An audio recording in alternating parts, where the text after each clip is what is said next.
Hi hello welcome to Shravana health tips. ప్రతి ఒక్కరికి పళ్ళు అనేవి చాలా ముఖ్యమైనవి. వాటిని రక్షించుకోవడం మన బాధ్యత. డెంటిస్ట్ డాక్టర్ రామ్మోహన్ గారిని అడిగి పళ్ళ గురించి ఎలాంటి జాగ్రత్తలు తీసుకోవాలో మనం ఇప్పుడు తెలుసుకుందాం. నమస్తే సార్. నమస్తే, నేను డాక్టర్ రామ్మోహన్ అండి, MDS in endodontics, root canal స్పెషలిస్ట్ని. పళ్ళు తీపులు పుట్టడానికి గల కారణాలు ఏంటి సార్? ఇప్పుడు పళ్ళకు తీపులు పుట్టడం అంటే పళ్ళు యాక్చువల్గా పళ్ళకి 3 లేయర్స్ ఉంటాయి: ఎనామిల్, డెంటిన్, పల్ప్ అనేసి. ఎప్పుడైతే ఈ పైన ఎనామిల్ అనేది పోతుందో అప్పుడు మనకి పళ్ళు తీపి పుట్టడం అనేది జరుగుతుంది. ఈ ఎనామిల్ అనేది ఎప్పుడు పోతుంది అంటే ఇప్పుడు ఫిజికల్ రీజన్స్ ఉండొచ్చు, కెమికల్ రీజన్స్ ఉండొచ్చు. ఫిజికల్గా ఏంటి అంటే రాపిడి, పై పళ్ళు కింది పళ్ళు బాగా రాసుకొని అరిగిపోవడం బై ఏజ్. డైలీ వాడుతూ ఉంటాం కదా నమలడం, దానికి అది. సెకండ్ వచ్చేసి నిద్రలో పళ్ళు కొరుకుతుంటారు, కొంతమందికి అలవాటు ఉంటుంది పళ్ళు కొరికేది. అట్లా బాగా పళ్ళు కొరికారనుకోండి నిద్రలో, అప్పుడు ఏమవుతుంది, పై పళ్ళు కింది పళ్ళు రాపిడికి ఎనామిల్ అనేది అరిగిపోతుంది మొత్తం. అప్పుడు ఏమవుతుంది అంటే ఈ లోపల డెంటిన్ అనేది పల్పుకి చాలా దగ్గరగా ఉంటుంది. అందుకని మనకి ఏది చల్లది తాగినా, చల్లగాలి, చల్ల నీళ్ళు తాగినా, కూల్ డ్రింక్ ఏదైనా వేడిది టీ తాగినా పళ్ళు తీపులు పుట్టడం అనేది జరుగుతుంది. సెకండ్ ఏంటి అంటే పళ్ళు కొందరు బాగా దోమేస్తారు గట్టిగా, అరగంట సేపు అట్లా, పావు గంట, అరగంట, 20 నిమిషాలు తోమేస్తూ ఉంటారు బ్రష్తో, తెల్లగా అయిపోవాలి పళ్ళు అనేసి. అప్పుడు కూడా ఈ ఎనామిల్ అనేది అరిగిపోతుంది. సెకండ్ ఇంకోటి ఏంటి అంటే పుప్పి పళ్ళు వచ్చినప్పుడు కూడా ఎనామిల్ పోతుంది. అప్పుడు కూడా పళ్ళు తీపి పుట్టడం అనేది జరుగుతుంది. ఎప్పుడైతే ఈ ఎనామిల్ పైన పొర పోతుందో ప్రొటెక్షన్ పోతుంది పన్నుకి, అప్పుడు మనకి తీపి పుట్టడం అనేది జరుగుతుంది. ఏ ఏ సందర్భాల్లో పళ్ళు తీపులు అనేవి ఎక్కువగా ఉంటాయి? పళ్ళు తీపులు చెప్పాను కదా ఇందాక. ఈ ఎనామిల్ అనేది ఫిజికల్ రీజన్స్ ఏంటి అంటే నిద్రలో పళ్ళు కొరకడం, నైట్ గ్రైండింగ్ అంటాము. నైట్ గ్రైండింగ్, ఇప్పుడు కొందరికి కోపం రాగానే పళ్ళుకి ఇట్లా బిగబడతారు, కొందరు బ్రక్సిజం అంటాం అట్లా, వాళ్ళకి. ప్లస్ ఇంకోటి, కొందరు కూల్ డ్రింక్స్ ఎక్కువ తాగుతూ ఉంటారు. కూల్ డ్రింక్స్ తాగితే ఏంటంటే కార్బోనేటెడ్ వాటర్, అది యాసిడ్ వాటర్ అనమాట. దానివల్ల కూడా ఎనామిల్ అనేది కరిగిపోతుంది. ఎక్కువ కూల్ డ్రింక్స్, ఎక్కువ లెమన్ జ్యూస్, ఎక్కువ పుల్లటివి తినే వాళ్ళకి కెమికల్ వల్ల ఎనామిల్ అనేది అరిగిపోతుంది అనమాట. అట్లాంటి వాళ్ళకి పళ్ళ తీపులు అనేవి ఎక్కువ ఉంటాయి. బాగా తోమే వాళ్ళకి గట్టిగా బ్రష్లు అరగంట సేపు అట్లా బ్రష్ నోట్లో పెట్టుకొనే వాళ్ళు తిరుగుతూ ఉంటారు ఇల్లంతా, అట్లా తోముతూనే ఉంటారు. వాళ్ళకి ఎక్కువ ఇది ఎనామిల్ అనేది తొందరగా అరిగిపోతుంది, వాళ్ళకి తొందరగా అరిగిపోయి తొందరగా తీపి పుట్టడం అనేది జరుగుతుంది. పళ్ళు తీపులు రాకుండా ఉండడానికి ఎలాంటి జాగ్రత్తలు తీసుకోవాలి సార్? పళ్ళ తీపులు రాకుండా అంటే బ్రష్ అనేది ఎక్కువసేపు చేయకూడదు. మామూలుగా 2-3 మినిట్స్ కంటే ఎక్కువ బ్రష్ చేయకూడదు ఎవరైనా సరే. బ్రషింగ్ వల్ల నాకు స్మెల్ పోవాలనేసి అరగంట సేపు 20 నిమిషాలు తోమకూడదు. సెకండ్ ఏంటి అంటే బ్రష్ అనేది ఎవ్రీ 2 మంత్స్ చేంజ్ చేసేయాలి. అది హార్డ్ అయిపోయి బ్రిజిల్స్ హార్డ్ అయిపోయినా కూడా కొందరు 6 నెలల వరకు అట్టే బ్రష్ వాడతారు, మొత్తం బ్రిజిల్స్ అన్నీ అరిగిపోయేదాకా అదే వాడతారు, చీపురు అరిగిపోయినట్టు. అట్లా కాకుండా 2 మంత్స్కి చేంజ్ చేసేయాలి. నెక్స్ట్ అనేది కూల్ డ్రింక్స్ ఎక్కువ తాగకూడదు. కూల్ డ్రింక్స్ తాగినా కూడా స్ట్రా వాడాలి. స్ట్రా వాడి తాగితే ఏంటంటే డైరెక్ట్ గొంతులోకి వెళ్ళేటట్టు, నోట్లో ఎక్కువసేపు పెట్టుకోకుండా కూల్ డ్రింక్ని కానీ, లెమన్ జ్యూస్ కానీ, ఆరెంజ్ జ్యూస్ కానీ ఇట్లా పుల్లటివి తాగినప్పుడు స్ట్రా వాడితే కొంచెం డ్యామేజ్ అనేది తక్కువగా జరుగుతుంది ఎనామిల్కి. అట్లా చిగుర్లు వాపులు అనేవి ఎందుకు వస్తుంటాయి సార్? చిగుళ్ళ వాపులు అనేవి గార వల్ల. ఇప్పుడు కొందరు అసలు టీత్ క్లీనింగే చేయించుకోరు, బ్రషింగ్తో క్లీన్ అయిపోతుంది కదా అని వదిలేస్తారు టీత్. అట్లా కాకుండా మనకి గార పట్టినప్పుడు ఏంటంటే చిగుళ్ళు అనేవి వాపులు వస్తుంటాయి, బ్లడ్ కూడా గారుతుంటుంది చిగురు నుంచి. ఇప్పుడు ఇది చూసారనుకోండి, యాప్సెస్ అంటాం. వాపు అంటే మన మెడికల్ టర్మినాలజీలో యాప్సెస్ అంటాం. యాప్సెస్ ఎప్పుడు రావచ్చు అంటే ఇట్లా గార వల్ల. ఇప్పుడు చిగుర్ల దగ్గర ఇట్లా గార పట్టుకొని ఉంటుంది. ఈ గార పట్టుకొని ఉన్నప్పుడు అది క్లీన్ చేయకపోతే చిగుళ్ళు వాపు రెడ్గా అయిపోతాయి. మామూలుగా చిగుళ్ళ కలర్ వచ్చేసి పింక్ కలర్లో ఉండాలి. ఇప్పుడు గార పట్టినప్పుడు క్లీన్ చేయకపోతే ఏమవుతాయి అంటే ఇట్లా రెడ్ కలర్ కూడా వచ్చేస్తుంది చిగురు. రెడ్ కలర్ వచ్చేసి బ్లడ్ గారడము, వాపు రావడము ఇదంతా జరుగుతుంది. అప్పుడు ఏం చేయాలి అంటే మనం పళ్ళంతా గార క్లీన్ చేయించుకోవాలి. డెంటిస్ట్ దగ్గరికి వెళ్ళి ఎవ్రీ 6 మంత్స్ కంపల్సరీ క్లీనింగ్ చేయించుకోవాలి. మనం ఎంత మంచిగా బ్రష్ చేసుకున్నా సరే every person has to get the teeth cleaned అనమాట. అప్పుడు ఈ వాపులు అనేవి రావు మనకి. సెకండ్ ఏంటి అంటే పళ్ళల్లో ఏమైనా గుచ్చుకున్నప్పుడు, తినేటప్పుడు, ఆహారంలో ఏమైనా తినేటప్పుడు ఏమైనా గుచ్చుకుంది అనుకోండి, అప్పుడు కూడా వాపు రావచ్చు. థర్డ్ ఏంటి అంటే పళ్ళకి ఏమైనా ఇన్ఫెక్షన్ వచ్చింది అనుకోండి, పళ్ళ ఇన్ఫెక్షన్ అనేది బోన్ ద్వారా చిగురు వరకు లోపల నుంచి బయటకు వస్తుంది అనమాట ఇన్ఫెక్షన్ అనేది. అప్పుడు కూడా మనకి చిగుళ్ళ వాపులు అనేవి రావచ్చు. పళ్ళ ఇన్ఫెక్షన్ వల్ల కూడా చిగుళ్ళ వాపు అనేది రావచ్చు. ప్లస్ ఇంకోటి మన ప్రెగ్నెన్సీలో కూడా హార్మోన్స్ చేంజెస్ వల్ల కూడా ప్రెగ్నెన్సీ జింజివైటిస్ అంటాం. జింజివైటిస్ అంటే అప్పుడు హార్మోన్ చేంజెస్ వల్ల కూడా చిగుళ్ళు అనేవి వాపు రావడము, బ్లీడింగ్ రావడము అట్లా జరుగుతూ ఉంటుంది అనమాట. పళ్ళు పుచ్చిపోవడానికి ఎలాంటి కారణాలు ఉంటాయి సార్? పళ్ళు పుచ్చిపోవడానికి గల కారణాలు మెయిన్ స్వీట్స్. ఇవాళ రేపు ఏంటంటే చాక్లెట్స్, ఐస్ క్రీమ్స్ ఎక్కువ తింటున్నారు జనాలు. అట్లా అదేంటంటే స్టిక్కీ ఫుడ్ అయిపోయింది. ఇప్పుడు మనము ఏది తిన్నా కూడా వెంటనే మనము యాక్చువల్గా కరెక్ట్గా చెప్పాలంటే బ్రష్ చేయాలి, కానీ మనం అది చెయ్యము. అది పళ్ళకి అంటుకొని దానివల్ల ఈ బ్యాక్టీరియా అనేది ఎక్కువసేపు పళ్ళ మీదనే ఉంటున్నది అనమాట ఫుడ్ దానికి. దానివల్ల యాసిడ్ ప్రొడ్యూస్ అయ్యి పళ్ళు అనేవి పుచ్చిపోతూ ఉంటాయి. సో సెకండ్ ఏంటి అంటే మనకి ఎక్కువ పుల్లటివి తింటే కూడా ఎనామిల్ అరిగిపోతుంది కదా. అప్పుడు కూడా ఎప్పుడైతే ఎనామిల్ అనేది ప్రొటెక్షన్ పోతుందో అప్పుడు ఇంకా మనకి పుచ్చులు అనేవి తొందరగా అటాక్ అయ్యే ఛాన్సెస్ ఉంటాయి ఎక్కువ. దంతాల నుంచి రక్తం రాకుండా ఉండాలంటే ఎలాంటి జాగ్రత్తలు తీసుకోవాలి? రక్తం కారకుండా ఉండాలి అంటే మెయిన్ వచ్చేసి గార అనేది క్లీన్ చేసుకుంటూ ఉండాలి ఎవ్రీ 6 months. మనము పళ్ళ నుండి రక్తం రావడానికి మెయిన్ కారణం వచ్చేసి పళ్ళు గారబట్టి చిగుళ్ళు వాపు వచ్చేసి చిగుళ్ళు రెడ్డిగా అయిపోయి దానివల్ల రక్తం అనేది కారుతుంటుంది. That is the most common reason. Second common reason వచ్చేసి ఎప్పుడైతే పుప్పి పళ్ళు ఉంటుందో కొందరికి పుప్పి అనేది పల్ప్ దాకా వెళ్ళినా కూడా నొప్పి అనేది రాదు వాళ్ళకి. అసలు వాళ్ళకి ఏంటంటే అప్పుడు పల్ప్ అనేది నరం అనేది వాచిపోయి దానివల్ల కూడా బ్లడ్ వస్తుంటుంది. అప్పుడు కూడా మనం ఏం చేయాలంటే ఎప్పుడైతే అప్పుడు పళ్ళ నుంచి వస్తుందో దానికి రూట్ కెనాల్ ట్రీట్మెంట్ చేసుకోవాలన్నమాట. అదే మనం చిగుళ్ళ నుంచి బ్లడ్ వస్తుంది అంటే క్లీనింగ్, డెంటల్ క్లీనింగ్ అనేది స్కేలింగ్ అంటాం మేము. స్కేలింగ్ అనేది చేయించుకోవాలి ఎవ్రీ 6 months కంపల్సరీగా. పళ్ళు క్లీన్ చేయించుకోవడం వల్ల పళ్ళు నిజంగానే ఊడిపోతాయా సార్? అది అపోహ మాత్రమేనా? అది అపోహ, అసలు కంప్లీట్ అపోహ. ఎందుకంటే ఈ పళ్ళు క్లీనింగ్లో మనం ఓన్లీ గార మాత్రమే తీసేస్తాం అంతే. దానివల్ల గార తీసినందువల్ల చిగుళ్ళు అనేవి హెల్దీగా అవుతాయి. హెల్దీగా అయినప్పుడు ఈ పళ్ళకి పట్టు అనేది చిగుళ్ళ ద్వారానే ఉంటుంది. ఎప్పుడైతే చిగుళ్ళు కిందికి వెళ్ళిపోయి ఈ చిగుళ్ళు కిందికి వెళ్ళిపోతాయో అప్పుడు బోన్ కూడా కిందికి వెళ్ళిపోతుంది. ఇప్పుడు మీరు ఇది చూసుకున్నారనుకోండి, ఇది చూడండి, దిస్ ఈజ్ ద హెల్దీ. ఇప్పుడు మనం హెల్దీ టీత్ అనేది ఇట్లా ఉంటుంది, చిగుళ్ళు అనేది ఇట్లా పింక్ కలర్లో ఉండి బోన్ అనేది పై వరకు ఉంటుంది హెల్దీ. దీనిలో సెకండ్ స్టేజ్లో ఏమవుతుందంటే ఎప్పుడైతే ఈ గార వచ్చేస్తుందో పళ్ళకి చిగురికి మధ్యలో గార పడుతుందో అప్పుడు ఈ చిగుళ్ళు అనేవి కూడా రెడ్గా అయిపోయి బ్లీడింగ్ స్టార్ట్ అయ్యి బోన్ కూడా సన్నగా అయిపోతుంది. ఇక్కడ ఇంత లావుగా ఉన్న బోను ఎప్పుడైతే చిగురు కిందకి వెళ్ళిపోతుందో బోన్ కూడా సన్నగా అయిపోయి అరిగిపోతుంది బోన్ కూడా. అందువల్ల పళ్ళు అనేవి పట్టుకోల్పోయి పళ్ళు కదలడం అనేవి జరుగుతుంది. అదే థర్డ్ స్టేజ్లో అనుకోండి అసలు బోనే కనబడట్లేదు ఇందులో చూడండి.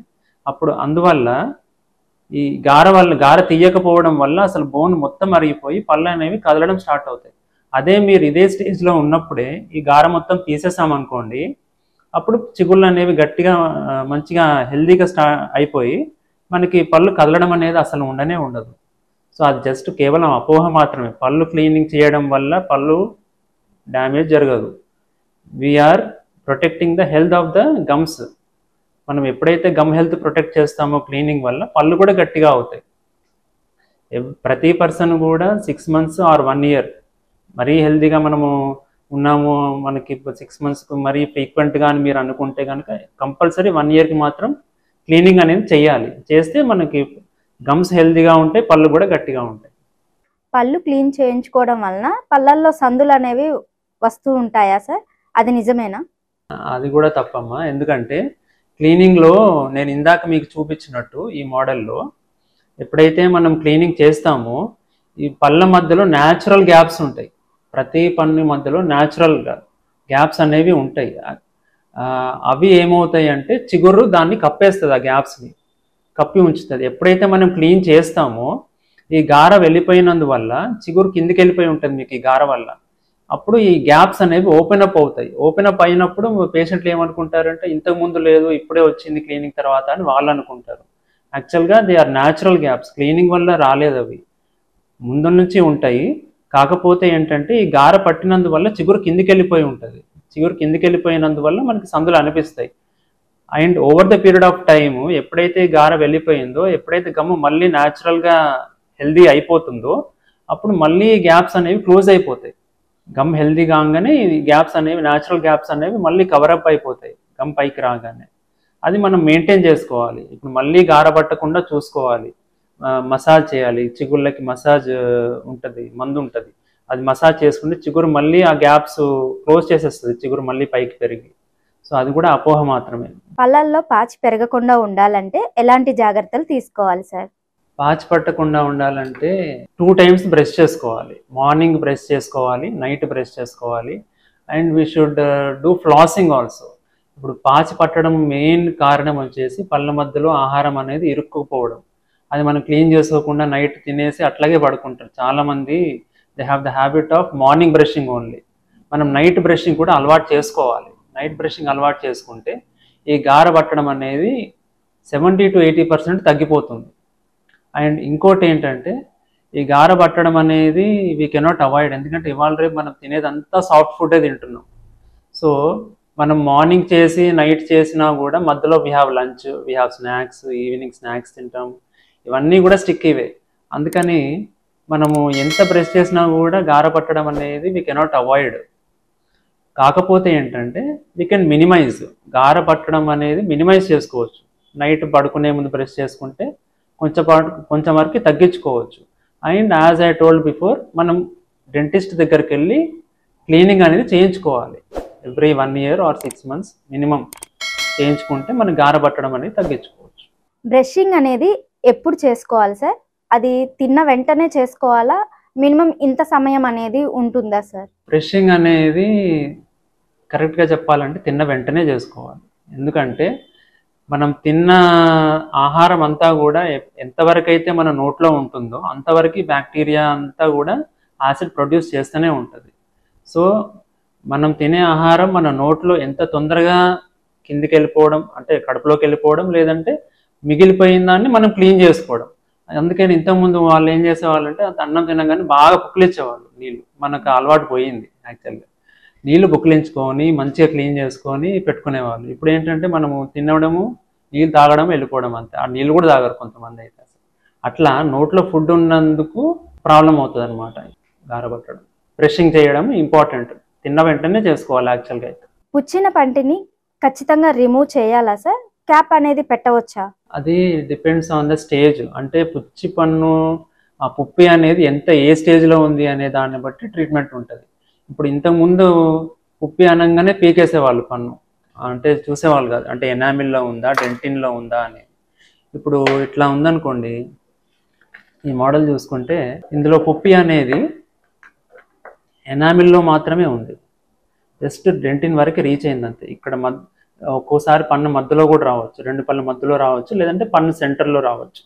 ఇలా ఉన్నప్పుడు ఏంటంటే జస్ట్ ఈ బ్లాక్ అయిందంతా, ఈ పుప్పు అంతా తీసేసి జస్ట్ ఫిల్లింగ్ పెడితే సరిపోతుంది. అదే మనకి సెకండ్ స్టేజ్లో ఏంటి అంటే పుప్పి అనేది డెంటిన్ వరకే వెళ్ళి ఉంటుంది. ఇప్పుడు కూడా మనం ఫిల్లింగ్ చేసుకోవచ్చు.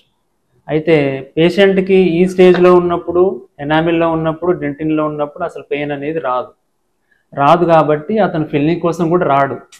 పన్ను పుప్పి ఉన్నా కూడా, నల్లగా అయిపోయినా కూడా నాకు నొప్పి లేదు కదా అనేసి అసలు డెంటిస్ట్ దగ్గరికి రాడనమాట. ఈ స్టేజ్లో అనుకోండి జస్ట్ ఫిల్లింగ్ ఒక 10 నిమిషాల్లో అయిపోతుంది అనమాట. నొప్పి లేకుండా కూడా ట్రీట్మెంట్ అయిపోతుంది. ఈ స్టేజ్లో ఉన్నప్పుడు కూడా చేసుకోవచ్చు ఫిల్లింగ్. కానీ అతను ఎప్పుడు వస్తాడంటే ఈ స్టేజ్లో వస్తాడు.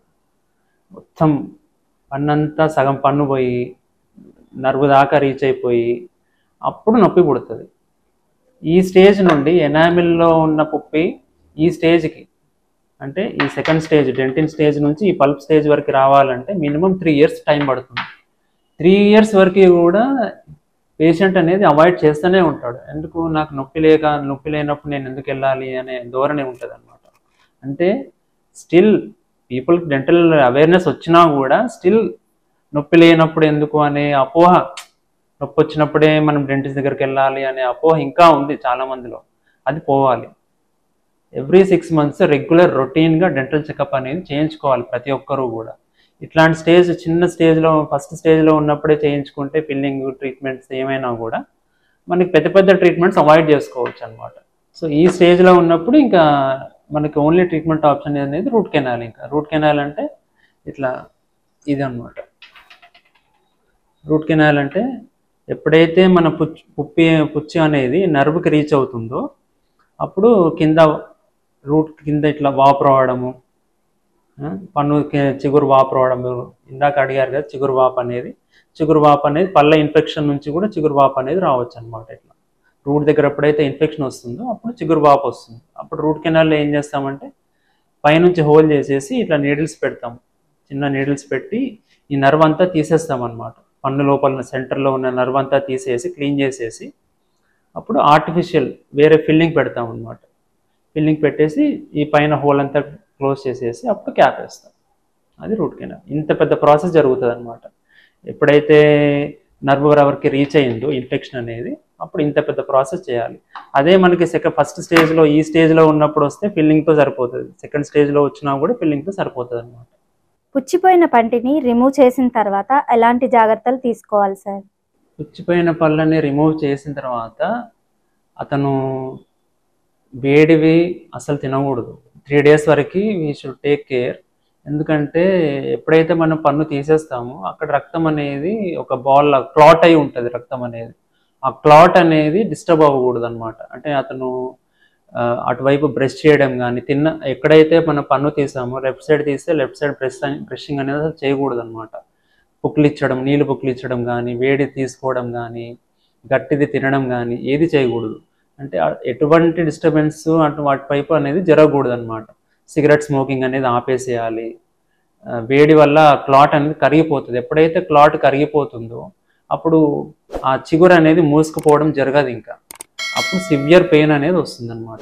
So patient should avoid hot foods, patient should avoid brushing on that side and hard తినడం, గట్టి తినడం, స్మోకింగ్ అనేది ఆపేసేయాలి. మినిమం ఒక 3 days వరకు ఇవన్నీ పాటించాలి జాగ్రత్తలు. అప్పుడు హీలింగ్ అనేది ఫాస్ట్గా జరుగుతుంది. పేషెంట్ కూడా పెయిన్ అనేది అసలు ఉండదు అనమాట పన్ను తీసిన తర్వాత. పళ్ళు క్లీనింగ్ అనేది రూట్ కెనాల్ అన్నారు కదా సార్, ఆ రూట్ కెనాల్ అనేది ఎన్నిసార్లు చేయించుకోవాలి, ఎలాంటి సందర్భాల్లో చేయించుకోవాలి సార్? ఇంతకుముందు రూట్ కెనాల్ అనేది 3 to 4 visits ఉండేది. పన్ను హెల్దీగా ఉన్నా అంటే ఎనామిల్లో పన్ను వరకే ఇన్ఫెక్షన్ ఉన్నా కూడా 3 visits పిలిచేవాళ్ళు. అంటే అప్పుడు బై హ్యాండ్ చేసేవాళ్ళు అనమాట. ఓన్లీ హ్యాండ్ ఫైల్స్ వాడి, ఇప్పుడు ఈ నీడిల్స్ చూపించాను కదా, ఈ నీడిల్స్ అనేవి అప్పుడు హ్యాండ్తో వాడేవాళ్ళు అనమాట. అప్పుడు 3 visits ఉండేది. ఇప్పుడు ఏంటంటే రోటరీ వచ్చేసింది, అంటే మెషిన్తో క్లీన్ చేస్తున్నారు అనమాట. ఇదంతా కూడా ఈ నర్వ్ అంతా కూడా మెషిన్తోనే తీస్తున్నాం అనమాట ఇప్పుడు. So now days any infection, ఎంత ఇన్ఫెక్షన్ పెద్దగా ఉన్నా కూడా సింగిల్ విజిట్లో అయిపోతుంది అనమాట. అదే మనకి ఇన్ఫెక్షన్ కింది వరకే ఉండి పెద్దగా ఉందనుకోండి, అప్పుడు పెరియాపికల్ యాప్సెస్ అంటాం. అంటే బోన్లో యాప్సెస్ ఇట్లా పస్ వచ్చేసి వాపు వచ్చేసి ఉన్నప్పుడు మాత్రం రూట్ కెనాల్ అనేది మినిమం 3 to 4 visits పడుతుంది. ఇన్ఫెక్షన్ పెద్దగా ఉంటే చిగురు వాపు వచ్చేసి అప్పుడు 3 to 4 visits పడుతుంది ఇన్ఫెక్షన్ తగ్గడానికి. చిన్నపిల్లలకు తరచుగా వచ్చే పంటి నొప్పిని ఎలా నివారించవచ్చు సార్? చిన్నపిల్లలు యాక్చువల్గా వాళ్ళ పేరెంట్సే కారణం దానికి. ఎందుకు అంటే వాళ్ళు అడిగిందల్లా ఇచ్చేసి చాక్లెట్, వాడు ఏడిస్తే చాలా చాక్లెట్ చేతిలో పెట్టడం, ఊరుకో అనడం, అట్లా చాక్లెట్స్ బిస్కెట్స్ వాళ్ళే అలవాటు చేస్తారు అనమాట పిల్లలకి. సో దానివల్ల ఏంటంటే పళ్ళకి అంటుకొని పోయి స్టిక్కీ ఫుడ్స్ ఎక్కువ తింటున్నారు. ఐస్ క్రీమ్స్ అని, చాక్లెట్స్ అని, స్టిక్కీ కేకులని, ఈ బర్గరు, పిజ్జా ఇవన్నీ స్టిక్కీ ఫుడ్స్ అనమాట. ఈ ఫాస్ట్ ఫుడ్స్ అన్నీ స్టిక్కీ ఫుడ్సే. సో బేకరీ ఐటమ్స్ ఎక్కువ వాడుతున్నాం మనం. దానివల్ల ఏమవుతుంది అంటే ఈ స్టిక్కీ ఫుడ్ వల్ల యాసిడ్ ఎక్కువ ప్రొడ్యూస్ అవుతుంది. యాసిడ్ ప్రొడ్యూస్ అయ్యి పుప్పి పళ్ళు అనేది కామన్గా చిన్నపిల్లల్లో ఇంకెక్కువ కనబడుతుంది ఇవాళ రేపు. అదే కారణం. సగం విరిగిన పన్నుకి ఎలాంటి ట్రీట్మెంట్ తీసుకోవాలి సార్? సగం విరిగిన పన్నుకి ఇప్పుడు అది ఏ లెవెల్లో విరిగింది అనేది చూడాలి. ఇప్పుడు ఇది చూసుకున్నారనుకోండి, ఎనామిల్ పోయిందా, డెంటిన్ వరకు పోయింది, పల్ప్ ఎక్స్పోజ్ అయ్యిందా, సగం విరిగిందా, మొత్తం పన్నే వచ్చిందా అనే దాన్ని బట్టి ట్రీట్మెంట్ ఉంటుంది అనమాట. ఇవన్నీ గ్రేడ్స్ ఆఫ్ ఫ్రాక్చర్ అనమాట in the teeth. Only enamel వరకే పన్ను విరిగిందంటే మనం కాంపోజిట్ అని ఒక ఫిల్లింగ్ ఉంటుంది. ఆ ఫిల్లింగ్తో we can fill it back. మళ్ళీ పన్ను షేప్ తెచ్చేసుకోవచ్చు మనం. ఎంతవరకు పన్ను విరిగిందో అంతవరకు పన్ను షేప్ తెచ్చుకొని we can do the filling. అదే మనకి డెంటిన్ వరకు పోయిందంటే కూడా ఫిల్లింగ్ చేసుకొని వీ కెన్ డూ. కానీ ఎప్పుడైతే పల్ప్ ఎక్స్పోజ్ అయిందో, లోపల ఈ నర్వ్ ఎక్స్పోజ్ అవుతుందో, అప్పుడు మాత్రం we have to do root canal treatment. Root canal treatment చేసేసి అప్పుడు క్యాప్ వేసుకోవాల్సి వస్తుంది. పన్ను చాలా డీప్గా చిగురు వరకే విరిగింది అనుకోండి, అప్పుడు అట్లాంటి టైంలో మనము మధ్యలో పోస్ట్ అని పెడతామన్నమాట. పోస్ట్ పెట్టేసి దాన్ని బిల్డప్ చేసుకొని, అప్పుడు సపోర్ట్ ఉండదు, క్యాప్కి సపోర్ట్ ఉండదు కాబట్టి మధ్యలో మనము స్క్రూ లాగా పెడతాం. ఇట్లా ఈ స్క్రూ లాగా ఈ పన్నులో పెడతాం. పన్నులో పెట్టి దాని చుట్టూ బిల్డప్ చేసుకుంటాం సిమెంట్ ఫిల్లింగ్తోని. అప్పుడు సపోర్ట్ తెచ్చుకొని అప్పుడు క్యాప్ వేస్తాం రూట్ కెనాల్ చేసేసి. ఆ పన్నుకి మొత్తం పన్నే పోతుంది. ఒక్కొక్కసారి ఏమవుతుంది అంటే మొత్తం పన్ను ఊడిపోయి వచ్చేస్తుంది చేతిలోకి, దెబ్బ తాకింది అనుకోండి, లేదంటే కింద పడ్డారనుకోండి మెట్టు దిగుతూ, లేదంటే రోడ్డు పైన నడుస్తూ కాలు జారి కింద పడితే ఒక్కోసారి ఏమవుతుంది, పళ్ళు మొత్తం ఊడిపోయి బయటకు వచ్చేస్తుంది. ఎవల్షన్ అంటాం దాన్ని. అట్లాంటప్పుడు ఏం చేయాలి అంటే పేషెంట్ అనేది ఆ పన్ను నోట్లోనే పెట్టుకోవాలి. చెంప ఇట్లా చిగురులో మధ్యలో ఇట్లా ఈ చెంపకి పెట్టుకొని ఇమ్మీడియట్గా he should rush to the dentist. అప్పుడు మనం ఏం చేస్తామంటే ఆ ఊడిపోయిన పన్నుని మళ్ళీ అదే సాకెట్లో పెట్టేసి వీళ్ళు ఇది స్టెబిలైజ్ చేస్తాం ఆ పన్నుని. ఇట్లా మొత్తం బయటకు వచ్చిన పన్నుని you can do the stabilization. ఆ పన్ను అట్లాగే అటాచ్ అయిపోతుంది మళ్ళీ. లేదు మనం అట్లాగే డ్రైగా పెట్టేసామనుకోండి, అప్పుడు we can not do anything. ఇంకా దాన్ని మళ్ళీ ఇంకా ఏం చేయలేము. ఇంప్లాంటో మళ్ళీ వేరేదో ఇంకా బ్రిడ్జో వేసుకోవడం జరుగుతుంది. అట్లా ఇమ్మీడియట్ అటెన్షన్ అనేది ఉండాలి. ఇప్పుడు ఈ పన్ను మొత్తం ఊడిపోయి బయటికి వచ్చేసింది అనుకోండి, ఇమ్మీడియట్గా అటెన్షన్ తీసుకొని మనం డెంటిస్ట్ దగ్గరికి వెళ్ళిపోయి పన్ను ఊడిపోయిందంటే అదే సాకెట్లో పన్ను పెట్టేస్తే ఇట్ విల్ డూ రీఅటాచ్మెంట్ అనేది జరుగుతుంది పన్నుకి. పళ్ళకి ఒకసారి క్యాప్ పెట్టించిన తర్వాత మళ్ళీ క్యాప్ అనేది చేంజ్ చేసుకోవాలా సార్? క్యాప్స్ మార్చడం అనేది ఏమి ఉండదండి. ఎప్పుడైతే ఒకసారి మనము ఫిక్స్ చేస్తామో క్యాప్ని, పర్మనెంట్గా అట్లాగే ఉంటుంది. ఓన్లీ కేర్ ఏం తీసుకోవాలంటే మనము న్యాచురల్ పళ్ళ మీద కొరికినట్టు దాని మీద గట్టిగా కొరకొద్దు. కొరికితే ఏమవుతుందంటే ఒక్కొక్కసారి క్యాప్ అనేది విరిగిపోవడం అనేది జరగవచ్చు అనమాట. సో ఎప్పుడైతే మనం ఆర్టిఫిషియల్ క్యాప్ అనేది పెట్టినామో పేషెంట్ జాగ్రత్తగా దాన్ని చూసుకోవాలి. గట్టిగా దాని మీద కొరకడం అనేది చేయకూడదు. ఒకసారి పన్నుని తీయించిన తర్వాత పళ్ళని పెట్టించుకోవాలా? పెట్టించుకోకపోతే ఏమవుతుంది సార్? Good question. ఇప్పుడు పన్ను తీసిన తర్వాత చాలామంది నేను ఎందుకు పెట్టించుకోవాలి, నాకు అవసరం లేదు అని అనుకుంటారు. అట్లా కాదండి. ఎప్పుడైతే మనము కింద పన్ను తీసేసామో, కింద పన్ను తీసేసినప్పుడు ఆ పక్క పళ్ళు అనేవి ఆ ప్లేస్లోకి వంగిపోవడం జరుగుతుంది. దానిపైన పన్ను అనేది కిందికి జారడం జరుగుతుంటుంది అనమాట. అప్పుడు ఏమవుతుందంటే ఆ స్పేస్ అనేది క్లోజ్ అయిపోతుంది, పన్ను మధ్యలో ఉన్న స్పేస్. ఇప్పుడు మీరు ఈ మోడల్లో చూసుకుంటే ఈ పేషెంట్కి ఇది చూడండి, ఈ పన్ను లేదు మధ్యలో. పన్ను లేనప్పుడు అతను పెట్టించుకోవడానికి చాలా డిలే చేశాడు అనమాట. డిలే చేసినప్పుడు ఏమైంది, ఈ వెనకాల పన్ను అనేది వంగిపోయింది మొత్తం ఈ గ్యాప్లోకి. కనబడుతుంది కదా, ఈ గ్యాప్లోకి వంగిపోయింది. ఎందుకు వంగిపోయింది అంటే పన్ను ఇమ్మీడియట్గా రీప్లేస్ చేయించుకోలేదు పేషెంట్. సో ఇట్లాంటి స్పేస్ క్లోజర్ అనేది జరుగుతుంది అనమాట పన్ను పెట్టేయకపోతే ఇమ్మీడియట్గా. అదే పై పన్ను కిందికి వచ్చేస్తుంది. అప్పుడు గ్యాప్ క్లోజ్ అయిపోతే చాలా కష్టం అవుతుంది. పైదానికి కూడా క్యాప్ వేసి దాని పైకి జరిపి క్యాప్ వేసి అప్పుడు మళ్ళీ క్యాప్ క్రియేట్ చేసుకొని చేయాల్సి వస్తుంది. అది ఇప్పుడు ఈ పేషెంట్కి ఇట్లా పెట్టినాం అనమాట క్యాప్, బ్రిడ్జ్. దీన్ని బ్రిడ్జ్ అంటాం. పంటికి సిమెంట్ పెట్టించుకోవాలంటారు కదా సార్, అది ఏ సమయంలో పెట్టించుకోవాలి? సిమెంట్ అనేది నేను ఇందాక మీకు చూపించినట్టు ఎప్పుడైతే పుప్పి అనేది ఎనామిల్లో ఉంటుందో అప్పుడు ఇదంతా క్లీన్ చేసి ఫిల్లింగ్ అనేది చేస్తాము. ఫిల్లింగ్ అనేది cement filling, composite filling, light cure చేసి అని చాలా మెటీరియల్స్ వచ్చేసినాయి. అండ్ ఇట్ విల్ మ్యాచ్, పన్ను కలర్తో మ్యాచ్ అవుతుంది. ఇంతకు ముందు అంటే సిల్వర్ వాడేవాళ్ళు, సిల్వర్ అమాల్గమ్, నల్ల ఫిల్లింగ్ అంది. ఇప్పుడు సిల్వర్ ఎవ్వరు వాడట్లేదు. We're using only tooth coloured fillings. So అప్పుడు ఈ ఫిల్లింగ్ అనేది ఎప్పుడు చేస్తాము, ఈ పుప్పి అనేది ఎనామిల్లో కానీ సెకండ్ లేయర్ డెంటిన్లో కానీ ఉన్నప్పుడే ఫిల్లింగ్ చేస్తాం. ఈ స్టేజ్లో ఉన్నప్పుడు ఫిల్లింగ్ చేస్తాం అన్నమాట. రూట్ కెనాల్ చేయించుకోవాలి అంటున్నారు కదా సార్, రూట్ కెనాల్ చేయించుకోవడం అనేది ఎక్కువ ఖర్చుతో కూడుకున్నదా సార్? రూట్ కెనాల్ అనేది కాస్ట్లీ ఏం కాదమ్మా. ఎందుకంటే ఎప్పుడైతే వాపు వచ్చేసి సగం పన్ను విరిగిపోయి అట్లాంటి స్టేజెస్లో 4 to 5 విజిట్స్ అన్నప్పుడు కాస్ట్ ఎక్కువ ఉంటుంది. కానీ మామూలుగా అయితే నొప్పి ఇప్పుడు ఎప్పుడైతే పుప్పి అనేది నర్వ్ వరకు రీచ్ అయిందో, ఈ స్టేజ్లో ఉందో, అప్పుడు రూట్ కెనాల్ అనేది it will be only up to 3,000 to 4,000 maximum, అంతే, అంతకంటే మించదు. ఎప్పుడైతే మనకి ఇన్ఫెక్షన్ సివియర్ అయిపోయి వాపు వచ్చేసి దవడ వాపు వచ్చిందో అప్పుడు మాత్రం it may go up to 6,000, అంతేగాని అంతకు మించి ఏమి ఉండదు కాస్ట్. Thank you sir. పళ్ళకి సంబంధించి చాలా విలువైన సమాచారాన్ని మాకు అందించారు. ఇప్పుడు పళ్ళకి సంబంధించిన విషయాల్ని తెలుసుకున్నారు కదా. మీకు ఏమైనా డౌట్స్ ఉంటే కామెంట్ రూపంలో తెలియచేయండి. Please like, share, subscribe Shravana health tips.